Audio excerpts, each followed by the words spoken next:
Student, জানি তোমাদের সকলের সাথে ভালো আছো। তো আমরা আজকে ইতিহাস নিয়ে আলোচনা করব। ইতিহাসে ভারতের প্রাচীন ইতিহাসটা জানবো, যেটা চাকরি পরীক্ষা সহ অন্যান্য পরীক্ষাটিতে খুব গুরুত্বপূর্ণ।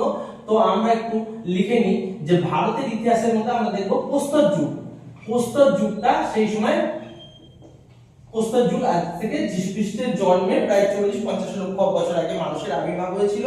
তো সেই সময়টায় কিন্তু মানুষের ব্যবহারে হাতিয়ার থেকে শুরু করে সেই সমস্ত জিনিসপত্র তাদের গঠন অনুযায়ী প্রস্তর যুগকে আমরা তিন ভাগে ভাগ করেছি। একটা হচ্ছে প্রাচীন প্রস্তর যুগ, প্রাচীন প্রস্তর যুগ, একটু লিখে নিলাম, প্রাচীন প্রস্তর যুগ, আর হচ্ছে মধ্য প্রস্তর যুগ। এক নম্বর হচ্ছে প্রাচীন প্রস্তর যুগ, দুই নম্বর হচ্ছে মধ্য প্রস্তর যুগ। মধ্য প্রস্তর যুগ, মধ্য প্রস্তর যুগে শুরু হয়েছিল আজ থেকে যীশু খ্রিস্টের জন্মের প্রায় খ্রিস্টপূর্ব 7000 অব্দ থেকে, 7000 থেকে 4000, এগুলো খ্রিস্টপূর্ব, আনুমানিক খ্রিস্টপূর্ব একটা ধরে নেওয়া হয়েছে। তো এর পরে হচ্ছে আমরা আলোচনা করব হচ্ছে নব্য প্রস্তর যুগ। নব্য প্রস্তর যুগ, নব্য প্রস্তর যুগ খ্রিস্টপূর্ব 4000 অব্দ থেকে শুরু হয়েছিল। তো নব্য প্রস্তর যুগে দেখবা একই সময় মানুষের হাতিয়ারগুলো ছিল অনেক সুচালো মসৃণ। তো এই নব্য প্রস্তর যুগের পরে এসেছিল হচ্ছে ধাতুর যুগ। আমরা একটু লিখে নিলাম ধাতুর যুগ। ধাতুর যুগে বলতে তামা আর আবিষ্কার হয়েছিল, তারপর টিন, তামা টিন মিশিয়ে ব্রোঞ্জ তৈরি হতো। তো এই দুটো যুগের মধ্যে সেরকম সীমারেখা রাখা টানা সম্ভব নয়। তো আমরা এই চারটে যুগকে একসঙ্গে বলছি যে এই যুগটাকে প্রাগ ঐতিহাসিক যুগ। মানে এই সময় প্রাগ ঐতিহাসিক যুগ, প্রাগ ঐতিহাসিক যুগ আমরা একটু লিখে নিলাম প্রাগ ঐতিহাসিক যুগ। তাহলে কেন প্রাগ ঐতিহাসিক? কারণ কি এই সময় দেখা যাচ্ছে যে মানুষের ব্যবহারের কিন্তু জিনিসপত্র দেখে আমরা ইতিহাসটা রচনা করেছি, কারণ সেইভাবে কিন্তু লেখা পাওয়া যায়নি। তো আমরা একটু নব্য প্রস্তর যুগের সম্বন্ধে আমরা একটু জানবো। এই সময়কার মেহেরগড় সভ্যতা, ভারতের প্রাচীন সভ্যতা হচ্ছে মেহেরগড় আর হচ্ছে হরপ্পা সভ্যতা নিয়ে মেন আলোচনার বিষয়। তো আমরা একটু লিখে নিই মেহেরগড় ও হরপ্পা সভ্যতা। এই মেহেরগড় সভ্যতার সৃষ্টি হয়েছিল খ্রিস্টপূর্ব 7000 অব্দ থেকে, খ্রিস্টপূর্ব 7000 অব্দ থেকে মেহেরগড় সভ্যতার সৃষ্টি হয়েছিল। এর স্তরগুলো ছিল হচ্ছে আমরা একটু জানবো। মেহেরগড় সভ্যতার খ্রিস্টপূর্ব 7000 থেকে তিনটে মোটামুটি 7টা স্তর পাওয়া গিয়েছিল, ঠিক আছে? 7টি স্তর পাওয়া গেছে মেহেরগড় সভ্যতার, ঠিক আছে? যেমন খ্রিস্টপূর্ব 7000 থেকে 4000 আমরা একটু লিখে নিই। খ্রিস্টপূর্ব 7000 থেকে 5000 এটা একটা স্তর পাওয়া গেছে, প্রথম স্তর। এটা হচ্ছে মেহেরগড় সভ্যতার, যদি বলি আমরা প্রথম স্তর। এবার হচ্ছে 5000 থেকে 4000 এটা হচ্ছে দ্বিতীয় স্তর। আর 4000 থেকে 3200 এটা হচ্ছে তৃতীয় স্তর। তো এই হচ্ছে মেহেরগড় সভ্যতা। এটা ছিল একটা গ্রামীণ সভ্যতা। এখন আমরা একটু আলোচনা করব মেহেরগড় নিয়ে, মেহেরগড় সভ্যতা। তোমরা একটু দেখো, ভালো করে একটু বুঝবা, তাহলে মোটামুটি বোঝা যাবে। তো মেহেরগড় সভ্যতার আবিষ্কারক কারা ছিলেন এটা আমরা একটু লিখে নিই সংক্ষেপে। আবিষ্কারক ছিলেন হচ্ছে 1974 সালে ফরাসি প্রত্নতত্ত্ববিদ জ্যাঁ-ফ্রাঁসোয়া জ্যারেজ, ভালো করে মনে রাখবা, ও রিচার্ড মিটো। তারা কিন্তু এই মেহেরগড় অঞ্চলে কিন্তু খনন কাজ চালিয়েছিলেন। এটা কোথায় ছিল? এটা বালুচিস্তানের কাচ্চি সমভূমিতে। এছাড়াও মেহেরগড় ছাড়াও ছিল কিন্তু ভারতের যে প্রাচীন সভ্যতার আরো অনেক নিদর্শনগুলো ছিল, যেমন মুন্ডিঘাট আছে, রানাগুন্ডায় আছে। তোমরা একটু দেখে নিবা মেহেরগড় সভ্যতাটা আবিষ্কার হয়েছিল কটা। তাহলে স্তর আমরা পেলাম 7টা স্তর। আমরা একটু লিখে নিই মেহেরগড় সভ্যতার 7টি স্তর ছিল, ঠিক আছে? আর শিল্পকর্ম তারা কি কি করেছিল? তারা কিন্তু এখনকার মতো কিন্তু শিল্পের যে শুরুটা কিন্তু তারা কিন্তু শুরু করেছিল বিভিন্ন জায়গায়, মাটির পাত্র থেকে শুরু করে সবকিছু কিন্তু তারা শুরু করেছিল। আর দেখবো এখানকার তাহলে ধান, গম এই সমস্ত কিন্তু মেহেরগড় সভ্যতা কিন্তু আবিষ্কার হতে শুরু করেছে। হ্যাঁ, তো এরপরে আমরা মেহেরগড় সভ্যতার তাহলে গুরুত্বটা আমরা কি পাবো? তাহলে যে হরপ্পা সভ্যতাটাই কিন্তু ভারতের যে আধুনিক সভ্যতা, সেই যে আধুনিক সভ্যতা কিন্তু পত্তনটা হয়েছিল কিন্তু মেহেরগড় সভ্যতাটা দিয়ে। তাহলে মেহেরগড় ছিল হচ্ছে গ্রামীণ সভ্যতা, হরপ্পা সভ্যতা ছিল হচ্ছে নদীমাতৃক সভ্যতা, এবং এটা হচ্ছে পৌরকেন্দ্রিক বা নগরকেন্দ্রিক সভ্যতা হরপ্পা। তো আমরা মেহেরগড় সভ্যতার গুরুত্ব এটাই পাবো যে ভারতের প্রাচীন সভ্যতা হরপ্পা কিন্তু কখনো কোনো সুমেরীয় বা মিশরীয় সভ্যতা নয়। এটা দূরবর্তী উপনিবেশ ছিল না এদের, এটা ছিল হচ্ছে হরপ্পা সভ্যতা। মেহেরগড় সভ্যতাটা তাদের কিন্তু ছিল হরপ্পা সভ্যতার পূর্বসূরি। আর তো আমরা একটু হরপ্পা সভ্যতাটা একটু জানি। হরপ্পা সভ্যতার আবিষ্কারটা কারা করেছিলেন? হরপ্পা সভ্যতা আবিষ্কার করেছিলেন হচ্ছে 1921 সালে রাখাল দাস দয়ারাম সাহানি, আর 1922 সালে তাহলে 1921 আর 22 আমরা দুটো সাল কথা জানলাম। 1921 সালে দয়ারাম সাহানি হরপ্পা সভ্যতা কোথায় আবিষ্কার করেছিলেন? পাঞ্জাবের মন্টাগোমারি জেলায়। একটু লিখে নিলাম, পাঞ্জাবের মন্টাগোমারি জেলায় হরপ্পা সভ্যতাটা কেন্দ্র, এটা ইরাবতী নদী তীরে পাঞ্জাবের মন্টাগোমারি জেলায়। হ্যাঁ, ঠিক আছে। আর এটা হচ্ছে রাখাল দাস বন্দ্যোপাধ্যায় 1922 সালে, রাখাল দাস বন্দ্যোপাধ্যায়, আমরা একটু লিখে নিলাম, রাখাল দাস বন্দ্যোপাধ্যায় 1922 সালে কিন্তু এটা রাখাল দাস বন্দ্যোপাধ্যায় এটা সিন্ধু প্রদেশের লালকানা জেলায় একটু মহেঞ্জোদারো সভ্যতাটা পাওয়া গিয়েছিল। সিন্ধু প্রদেশের লালকানা জেলায় মহেঞ্জোদারোতে কিন্তু একটা উন্নত সভ্যতার নিদর্শন আমরা খুঁজে পেলাম, যেগুলো বিশ্বের অন্যান্য সভ্যতার কিন্তু সমসাময়িক। ঠিক আছে। তো এরপরে আমরা দেখব 1875 সালে কিন্তু আলেকজান্ডার ক্যানিংহাম কিন্তু হরপ্পা সভ্যতার একটা সিল খুঁজে পেয়েছিলেন।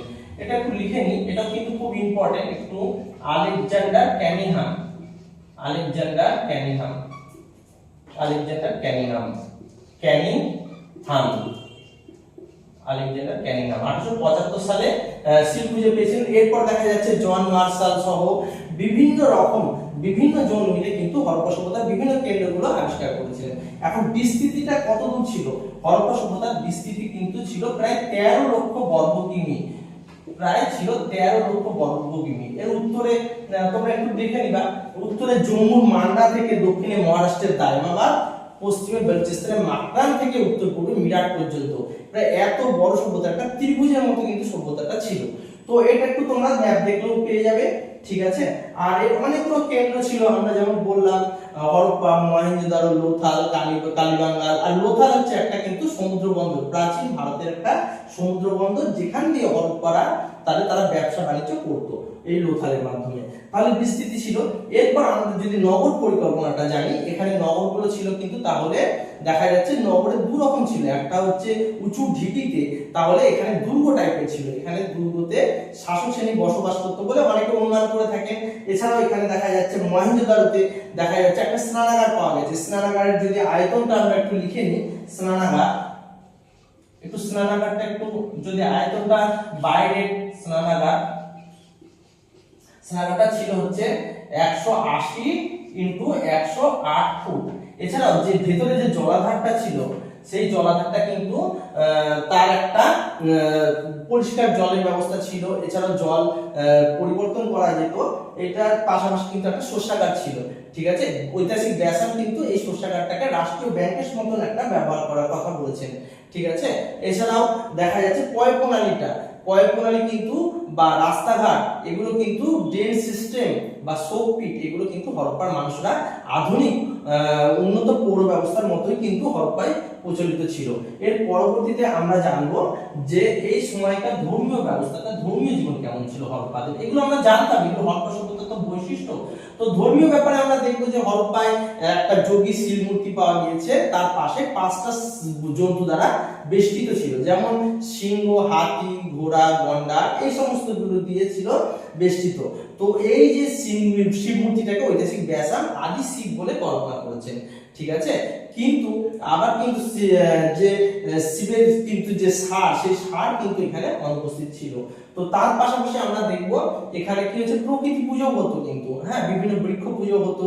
তারপরে এখানে বড় বড় অট্টালিকা বা মন্দির পাওয়া গেলেও কিন্তু তার কিন্তু সেখানে কিন্তু কোনো মূর্তির সন্ধান বা মন্দিরের বা দেবতার সন্ধান কিন্তু সেইভাবে পাওয়া যায়নি। এছাড়া নারী মূর্তি পাওয়া গিয়েছে, নারী মূর্তিকে দেবী মাতৃকা বলে কল্পনা করা হয়েছে। এছাড়াও অর্ধ নর অর্ধ বৃষ একজন সন্ধান পাওয়া যায় একটা মূর্তি। তো তার পাশাপাশি আমরা দেখব হচ্ছে যে ব্যবসা বাণিজ্য আমরা জানি সিন্ধু সভ্যতার মানুষরা কিন্তু খুবই উন্নত ছিল।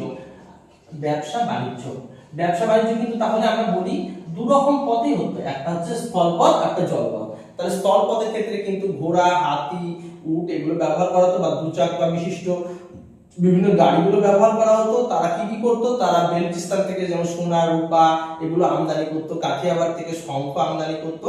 আর কিন্তু রপ্তানির ক্ষেত্রে দেখা যাচ্ছে সুতি বস্ত্র, তুলো, তারপরে হচ্ছে বিভিন্ন জিনিসগুলো কিন্তু তাহলে হরপ্পা সভ্যতায় পাওয়া যেত, তারা এগুলো থেকে কিন্তু রপ্তানি করতো। ঠিক আছে। তো আর অন্যান্য সভ্যতার সঙ্গে যদি সম্পর্কগুলো আমরা দেখি, তাহলে এই সভ্যতা ছিল অন্যান্য সভ্যতার সঙ্গে সম্পর্কটা এই সভ্যতাটা ছিল কিন্তু তাহলে নদীমাতৃক। অন্যান্য সভ্যতাগুলোর মতোই কিন্তু সুমেরীয়, মিশরীয়, ব্যাবিলনীয় এবং এই সভ্যতার সঙ্গে ব্যবসা বাণিজ্যের অন্যান্য সভ্যতার সঙ্গে সম্পর্ক কিন্তু ছিল। যেমন পশ্চিম এশিয়া ও মিশর এই সমস্ত দেশগুলোর সঙ্গে সুমেরীয় সঙ্গে দেখা যাচ্ছে হরপ্পার প্রচুর সিল কিন্তু সুমেরে পাওয়া গেছে। সিল কি?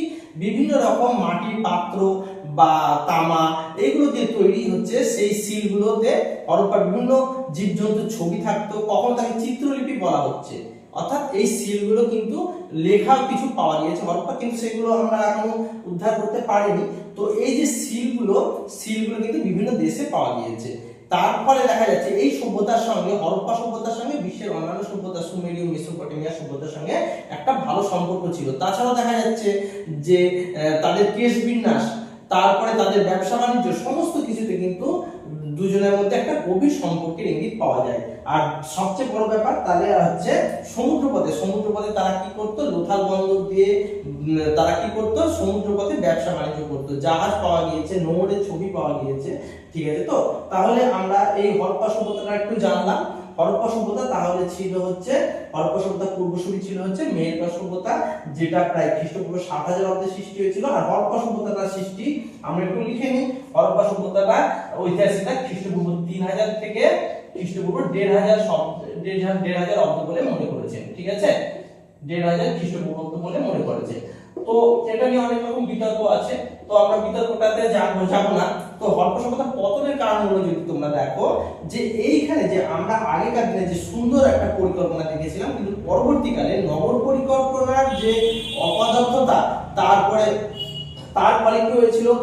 বাড়িগুলো ছোট হয়ে যাচ্ছে, তাদের কি পোড়ায় মিটের যথেচ্ছ ব্যবহার করা হচ্ছে, তারপরে রাস্তাঘাট নোংরা হচ্ছে, তারপরে বন্যা হচ্ছে, তারপরে ভূমিকম্প, তারপরে বিভিন্ন রকম জিনিসপত্র কিন্তু আস্তে আস্তে আবহাওয়ার পরিবর্তন হচ্ছে সিন্ধু সভ্যতায়। এর ফলে লোকজন কিন্তু বাধ্য হয়ে সেই স্থান ত্যাগ করেছিল, অথবা নদীপথের গতিপথ পরিবর্তন হয়েছিল, তারপরে মরুভূমি সৃষ্টি হয়েছিল। এর পরবর্তীতে আবার দেখা যাচ্ছে যে আরেক ধরনের ঐতিহাসিকরা বলছেন যে সিন্ধু সভ্যতা ধ্বংস হয়েছিল আক্রমণকারী আর্যদের দ্বারা। অর্থাৎ এখানে ঋগ্বেদে যেহেতু ইন্দ্রকে কি বলা হচ্ছে? পুরন্দর বা দুর্গ ধ্বংসকারী, সেই জন্য।